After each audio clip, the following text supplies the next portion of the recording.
Hi అండి. Good morning. ఈరోజైతే మా పిల్లలకి first day of school. So, నేను ఎర్లీగా నిద్ర లేచి రైస్ పెట్టి ఎగ్స్ కూడా బాయిల్ చేస్తున్నాను. తర్వాత అయితే పప్పు కోసం పచ్చిమిర్చి, టొమాటోస్ కట్ చేస్తున్నాను. పప్పు అయితే స్టవ్ మీద పెట్టేసి బ్రేక్‌ఫాస్ట్‌లోకి అయితే చపాతీ చేద్దామని అనుకుంటున్నాను. ఈ టిఫిన్స్ విషయంలో మా వాళ్ళు చాలా సతాయిస్తూ ఉంటారు. డైలీ ఇడ్లీ, దోస, చపాతీ ఇదే ఉంటది. రిపీటెడ్‌గా ఇదే ఉంటది మా ఇంట్లో. ఇవైతే చాలా టైం టేకింగ్ ప్రాసెస్. మార్నింగ్ అంత టైం కూడా ఉండదు నాకు. సేమియా ఉప్మానో, అటుకుల ఉప్మా, మిల్లెట్స్ ఉప్మా, మరమరాల ఉప్మా, ఓట్స్ ఉప్మా ఇలా ఎన్ని టైప్స్ చేసినా కూడా అస్సలు తినరు. ఎందుకంటే అందులో ఉప్మా అనే వర్డ్ ఉంది కాబట్టి అంతలా హేట్ చేస్తారు ఉప్మాని మా వాళ్ళు. పోనీ లెమన్ రైసో, పుదీనా రైసో, టొమాటో రైసో, జీరా రైసో ఇలా రైస్ టిఫిన్స్ చేద్దామంటే మా హస్బెండ్ మార్నింగే రైస్ తినాలా అంటుంటాడు. కొంచెం కూడా ఛాన్సే ఇవ్వరు ఈజీ బ్రేక్‌ఫాస్ట్ చేద్దామంటే. అందరూ ఇంతేనా? లేదా మా వాళ్ళే ఇలా ఉన్నారా? నాకు అస్సలు అర్థం కావడం లేదు. తర్వాత అయితే పిల్లల కోసం బీట్రూట్ జ్యూస్ చేస్తున్నాను. మార్నింగ్ టైంలో క్యారెట్, బీట్రూట్, కీర ఇలా ఏదో ఒక జ్యూస్ చేస్తాను. ఇందులో అయితే ఇంకా అడిషనల్‌గా షుగర్స్ అలా ఏమైతే యాడ్ చేయను. అలాగే న్యాచురల్‌గా ఇచ్చేస్తాను. మార్నింగ్ 9:30 కల్లా టిఫిన్ బ్రేక్ ఇస్తారు. సో, అప్పటి వరకు ఆకలి వేయకుండా ఉండాలని 1 గ్లాస్ జ్యూస్, ఒక బాయిల్డ్ ఎగ్ ఇస్తాను. లేదు అంటే 1 గ్లాస్ మిల్క్, ఒక బాయిల్డ్ ఎగ్ అలా ఇస్తాను.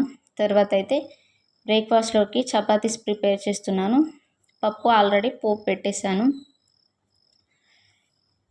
ఇక లంచ్‌లోకి అయితే బ్రేక్‌ఫాస్ట్‌లోకి చేసిన పప్పు, దాంతోపాటు దొండకాయ, ఉల్లికారాన్ని ప్రిపేర్ చేశాను. ఈ రెసిపీ అనేది ఆల్రెడీ పోస్ట్ చేశాను. ఒకవేళ చూడకపోతే కింద డిస్క్రిప్షన్ బాక్స్‌లో లింక్ ఇస్తాను. ఒకసారి వెళ్ళి చెక్ చేయండి. తర్వాత అయితే పిల్లల కోసం చపాతీ విత్ పప్పు అయితే బాక్స్ పెట్టేస్తున్నాను. ఈ 2-3 డేస్ అయితే హాఫ్ డే స్కూల్స్ అండి. అందుకే ఓన్లీ బ్రేక్‌ఫాస్టే పెడుతున్నాను. లంచ్ అయితే ఏం పెట్టట్లేను. ఈలోపు అయితే మా హస్బెండ్ పిల్లలకి బ్రష్ వేసి స్నానం అలా చేపించేశారు. ఈ వర్క్ నువ్వే చేయాలి, నేనే చేయాలని ఏమి ఉండదండి మా మధ్యలో. ఎవరి పాసిబిలిటీస్ని బట్టి వాళ్ళు వర్క్స్ అనేది షేర్ చేసుకుంటాం. ఇట్స్ డిపెండ్స్ ఆన్ అండర్స్టాండింగ్ అంతే. తర్వాత అయితే పిల్లల్ని రెడీ చేస్తున్నాను. ఈ గ్యాప్లో అయితే చాలా విషయాలు మాట్లాడతారు పిల్లలు. మమ్మీ ఇది ఇలా అయింది, అది అలా అయింది అని. అన్నింటికి చాలా ఓపికగా సమాధానం చెప్పాలి. లేదంటే ఇంకా మాట్లాడుతూనే ఉంటారు.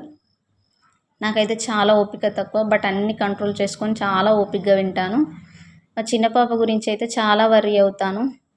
చాలామంది మీ పాప ఏంటి ఇంత సన్నగా ఉంది అని అంటూ ఉంటారు. యాక్చువల్‌గా చెప్పాలంటే మా చిక్కి కంటే నా చిన్న పాపే ఫుడ్ బెటర్‌గా తింటది. ఫ్రూట్స్ అవి ఇవి మంచిగా తింటది. బట్ ఎందుకలా ఉందో నాకు కూడా అర్థం కావట్లేదు. మేబీ జీన్స్ అనుకుంటా. వాళ్ళ డ్యాడీ బిఫోర్ మ్యారేజ్ చాలా సన్నగా ఉండేవాడు. మేబీ తనలానేమో. సర్టెన్ ఏజ్ వచ్చే వరకు అలానే ఉంటదేమో చూడాలిక. ఫస్ట్ డే స్కూల్ అనేసి దేవుడికి దండం పెట్టుకోమంటే వెళ్ళి పెట్టుకొని బొట్టు పెట్టుకుంటున్నారు. తర్వాత అయితే బాయిల్డ్ ఎగ్ ఇచ్చాను. వాళ్ళ డాడీ డైలీ ఎగ్ తింటున్నావు అయినా ఇలానే ఉంటున్నావు అని కామెంట్ చేస్తున్నాడు. తర్వాత ఎగ్ తినేసి జ్యూస్ కూడా తాగేశారు. ఈలోపు అయితే వ్యాన్ వచ్చేసింది. హడావిడిగా పరిగెత్తేశారు. అంతే ఇక ఈ వీడియో ఈ వ్లాగ్స్ మీకు నచ్చితే do like and subscribe my channel. Thank you.